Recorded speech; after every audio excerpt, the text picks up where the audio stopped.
On Halloween, with your limitless imagination, you can conquer anything. Poor little Spider-Man, even though he's dressed up as a pirate, still can't get any candy on Halloween. Suddenly, a golden beam of light streaks across the sky. Next thing you know, all the costumed kids on the street have actually transformed into the monsters they're dressed as. The puzzled Spider-Man watches this situation unfold and finds it pretty amusing at first. It's kind of cute.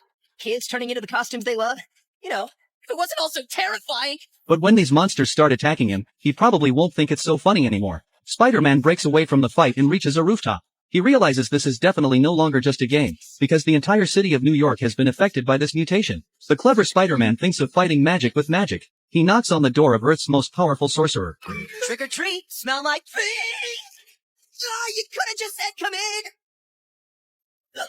After being tossed into a chair, Spider-Man discovers that Doctor Strange is already dealing with this situation. But the doctor says he has no way to solve it completely. All he can do is temporarily contain this magical storm within New York City to prevent it from spreading further. Spider-Man asks the doctor why he didn't turn into the pirate he imagined, while all the other kids transformed into their fantasy forms. You're still protected by my magic from our last encounter. But if you desire, I can create the illusion of you with 8 eyes, 8 limbs, and a web-sacked abdomen. Nope, I'm fine with spandex, thanks. Doctor Strange tells Spider-Man that around Halloween, the barriers between dimensions become extremely fragile. But no matter how much he tries to divine who's behind this evil, the conclusion only indicates that this power seems to originate from the quantum level. Since the source is at the boundary of microscopic space, Doctor Strange cannot reach it. Sounds like we need to get small. Real small. I could attempt to transform you into a tiny spider. By the eye of Agamotto, I command. Wait!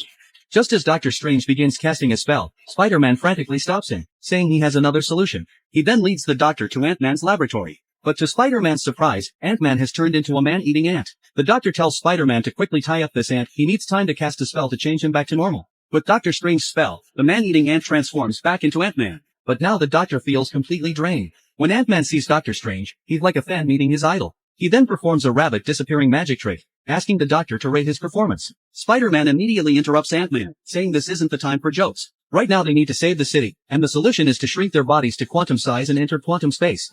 That I can do. Anything for a fellow magician. You work your magic, I'll work mine. Just think, 2 magicians being side by side. 1 magician. After Doctor Strange opens a portal, Ant-Man explains that his PIM particle projector will automatically resize them to the appropriate scale. Going through the portal, they arrive at the source of the magical storm. Doctor Strange then begins searching through the quantum network to find the specific origin of the source. But to Spider-Man's surprise, the mastermind behind all this is actually Baron Mordo, who was supposedly destroyed by the ultimate Green Goblin using the Infinity Stone. He seems alive and well, and not alone. Welcome, friends. Friends? I think he's being sarcastic.